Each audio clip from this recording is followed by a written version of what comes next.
Assalamualaikum warahmatullahi wabarakatuh. Perkenalkan Bunda, nama saya Yola Media Vitaloka dari kelas 2B Prodi D3 Kebidanan. Di sini saya akan melakukan tindakan pengukuran panggul, lingkar kepala dan mekanisme persalinan. Adapun alat dan bahannya, yang pertama ada pantom panggul dan pantom bayi dan kepala bayi.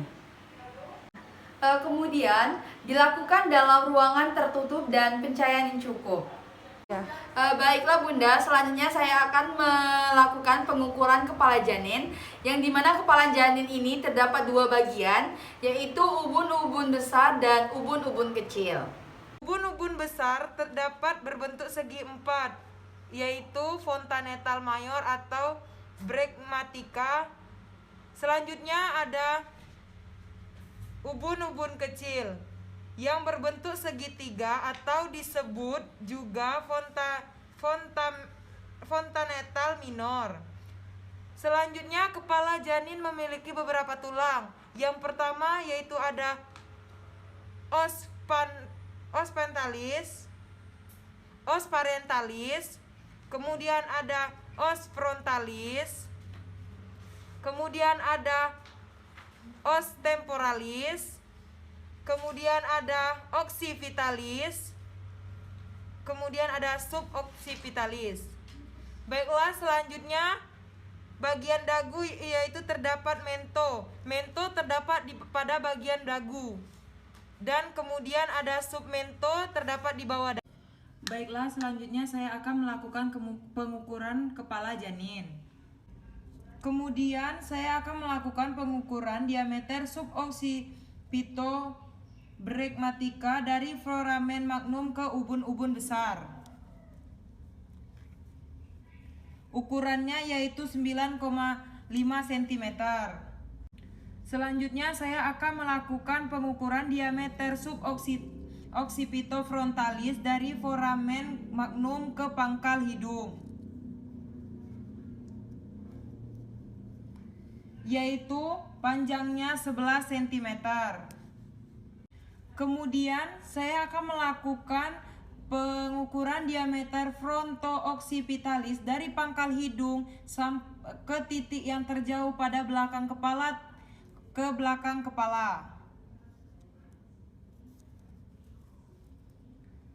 Panjangnya yaitu 12 cm.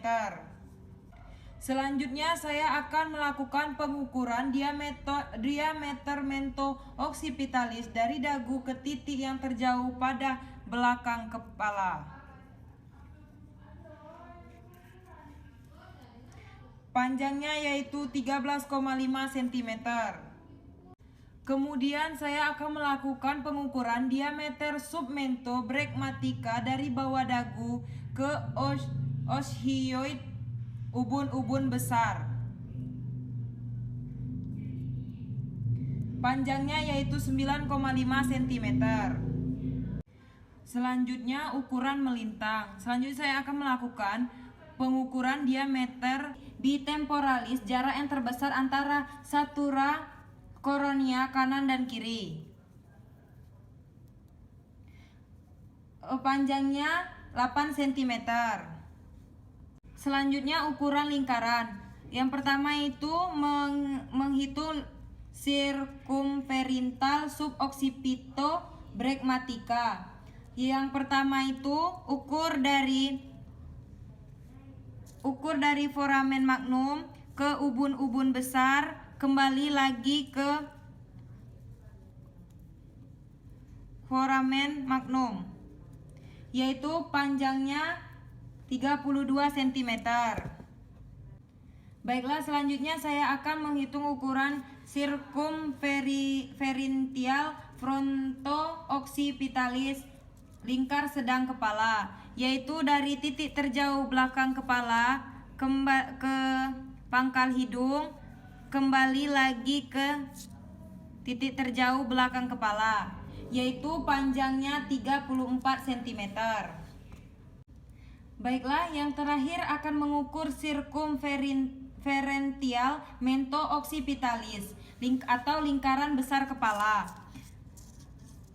Ukur dari titik terjauh dari belakang kepala ke dagu, lalu kembali lagi ke titik terjauh belakang kepala, yaitu panjangnya 35 cm. Baiklah, selanjutnya saya akan melakukan mekanisme persalinan. Yang pertama, siapkan pantom kerangka panggul dan pantom bayi.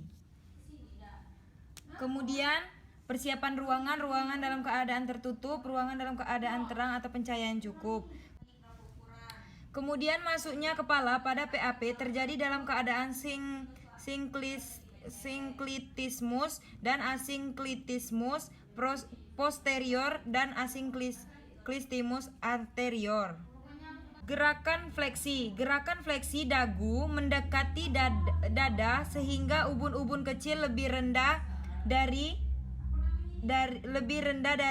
ubun-ubun besar. Ukuran kepala yang lebih kecil memulai jalan lahir. Kemudian diameter suboccipitobregmatica dengan ukuran 9,5 cm menggantikan diameter suboccipitofrontalis dengan ukuran 11 cm. Kemudian dengan ukuran 11 cm. Kemudian putaran paksi dalam. Pemutaran dari bagian depan sedemikian rupa sehingga bagian terendah dari bagian depan memutar ke depan ke bawah simfisis. Pada presentasi belakang kepala, bagian terendah ubun-ubun kecil akan memutar ke depan ke bawah simfisis.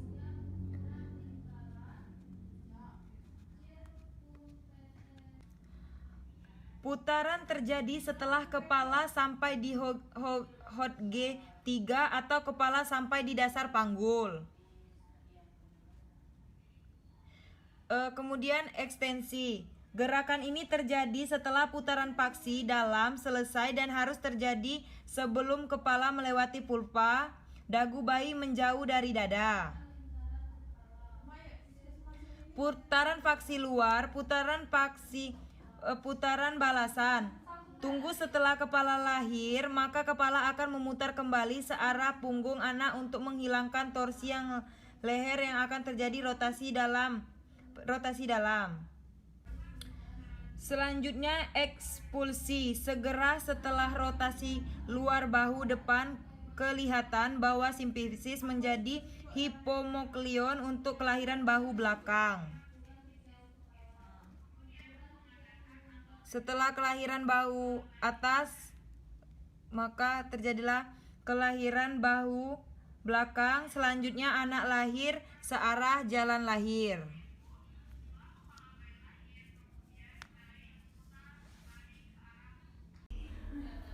Ini tulang os coccyx. Ini tulang os sacrum dan os coccygis. Ini tulang os ilium, os ischium, dan os pubis. Crista iliaca, spina iliaca posterior inferior, spina iliaca posterior anterior, dan posterior anterior. Selanjutnya spina ischiadica, tuber ischiadicum, ischiadica insula mayor, dan insula ischiadica minor. Selanjutnya tulang foramen, apterium, dan asticulum.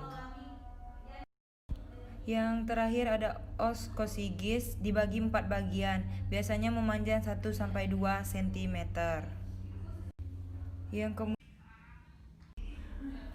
Ini tulang os coccyx. Ini tulang os sacrum dan os coccygis. Ini tulang os ilium, os ischium, dan os pubis. Crista iliaca, spina iliaca posterior inferior, spina iliaca posterior anterior, dan posterior anterior.